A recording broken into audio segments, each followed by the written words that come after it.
Bismillahirrahmanirrahim. Assalamualaikum warahmatullahi wabarakatuh. Perkenalkan, nama saya Siti Yulia Rizdiani dengan NPM 1041902. Saya dari Prodi Akuntansi D3 kelas B, mahasiswi STI STMI Bandung Business School. Di sini saya akan menjelaskan mengenai analisis laporan keuangan. Nah, pertama-tama, apa itu manfaat dari analisis laporan keuangan?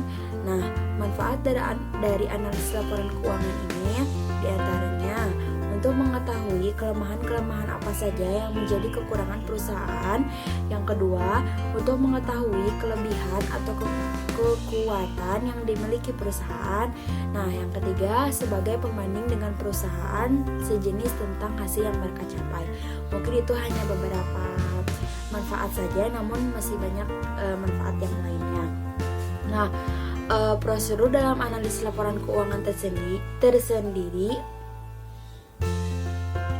diantaranya ialah yang pertama, mengumpulkan data keuangan dan data pendukung yang diperlukan selengkap mungkin. Yang kedua, ada melakukan berbagai perhitungan dengan rumus-rumus tertentu.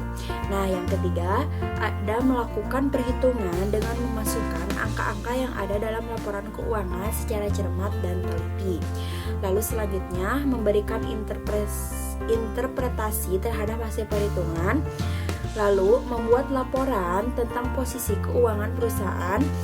Dan yang terakhir ialah memberikan rekomendasi yang dibutuhkan sehubungan dengan hasil analisis. Nah, selanjutnya di sini saya akan menjelaskan metode analisis laporan keuangan. Nah, di antaranya yang pertama ada vertikal atau statis. Nah, vertikal atau statis ini merupakan analisis yang dilakukan antara pos-pos yang ada dalam satu periode laporan keuangan saja. Nah, sedangkan yang kedua adalah ada horizontal atau dinamis. Horizontal tersendiri ini merupakan analisis yang dilakukan dengan membandingkan laporan keuangan yang untuk beberapa periode. Selanjutnya kita masuk ke jenis-jenis teknik analisis laporan keuangan. Nah, jenis-jenis teknik analisis laporan keuangan ini lumayan banyak. Yang pertama ada analisis perbandingan antara laporan keuangan. Analisis yang membandingkan laporan keuangan lebih dari satu periode. Yang kedua ada analisis rasio. Nah, analisis rasio ini merupakan analisis yang dilakukan untuk mengetahui hubungan pos-pos yang ada dalam suatu laporan keuangan atau antara laporan keuangan. Nah, yang ketiga ada analisis kredit. Analisis kredit ini analisis yang dilakukan untuk menilai layak atau tidaknya suatu kredit diberikan oleh lembaga keuangan. Selanjutnya ada analisis sumber dan penggunaan dana. Nah, analisis sumber ini analisis yang dilakukan untuk mengetahui sumber-sumber dana perusahaan dan penggunaan dana dalam suatu periode.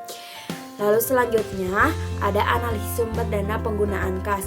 Nah, sedangkan analisis sumber dan penggunaan kas ini dilakukan untuk mengetahui sumber-sumber kas dan penggunaan uang kas dalam suatu periode. Nah, selanjutnya ada analisis laba kotor. Analisis laba kotor ini ialah analisis yang digunakan untuk mengetahui jumlah laba kotor dari suatu periode ke periode selanjutnya. Lalu ada analisis titik impas. Nah, analisis titik impas ini dilakukan untuk mengetahui pada kondisi laporan penjualan. Kapan penjualan. Lalu ada analisis tren. Nah, analisis tren ini analisis yang dilakukan dari periode ke periode selanjutnya dan dinyatakan dalam bentuk presentase. Lalu yang terakhir ada analisis presentase per komponen. Nah, dalam analisis presentase per komponen ini merupakan analisis yang dilakukan untuk mengetahui struktur permodalan, komposisi biaya terhadap penjualan, dan presentasi investasi dengan cara membandingkan setiap perubahan dalam pos-pos dengan total aktiva atau total pasiva atau total penjualan.